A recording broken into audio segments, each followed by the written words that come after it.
Thanks a lot. I will start by saying my family's here tonight for a little support, so I appreciate that. So that would explain the short bus in the parking lot.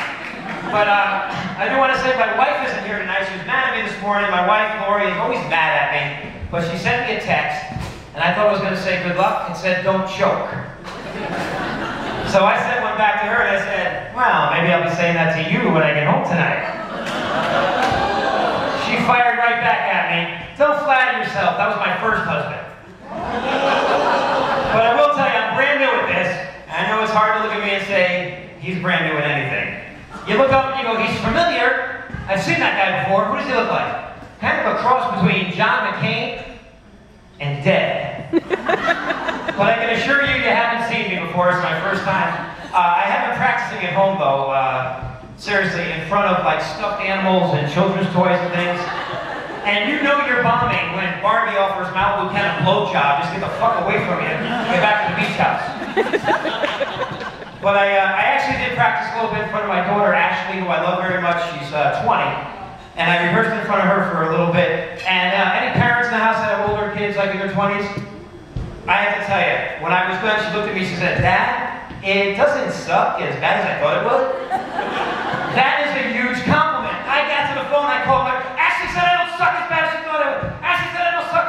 I went to my computer, I put it on Facebook, Cookbook, MySpace, Your Space. I was so excited, I took out an ad on a Jamaican guy's penis. I'll tell you why. First of all, he's a ladies' man, so a lot of women are going to see it. And eventually a lot of guys are going to see it. So, where are you from? Jamaica, man! Really? Oh, shit. Oh, I see.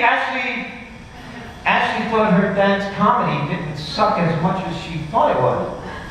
Yeah, man! And I've got the HBO fall schedule on the other side.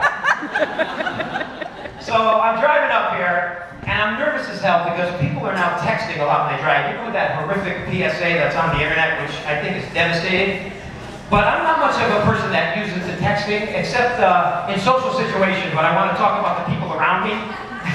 To my wife, you know, I ran a Little League game last spring, and I'm saying to my wife, the other team's coach is an asshole, and he kind of looks like the guy from Family Guy.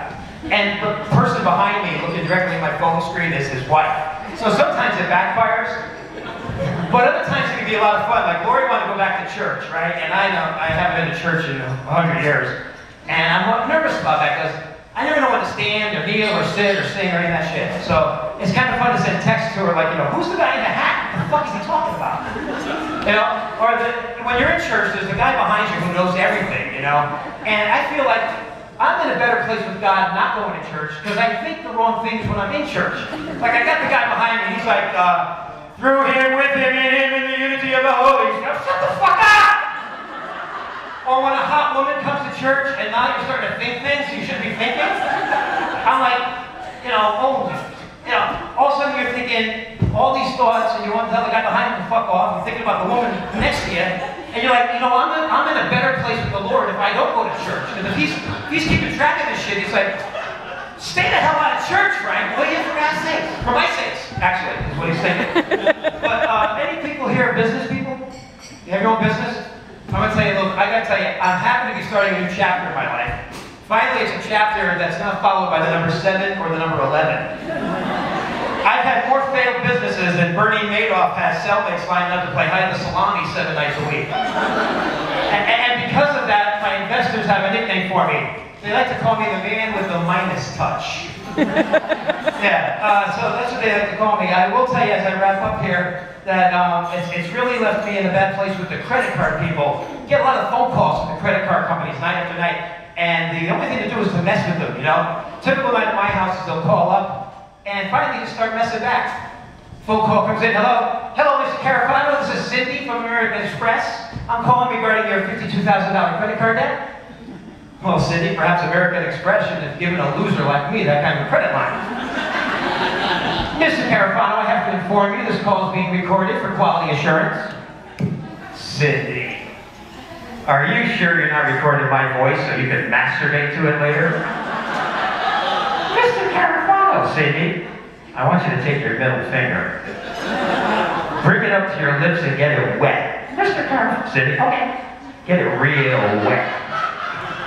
Cindy, what I want you to do now is take your hand and slide it down your waist, heading towards that area you like to touch late at night when you're dreaming about being the meat in between a George Clooney and Brad Pitt sandwich.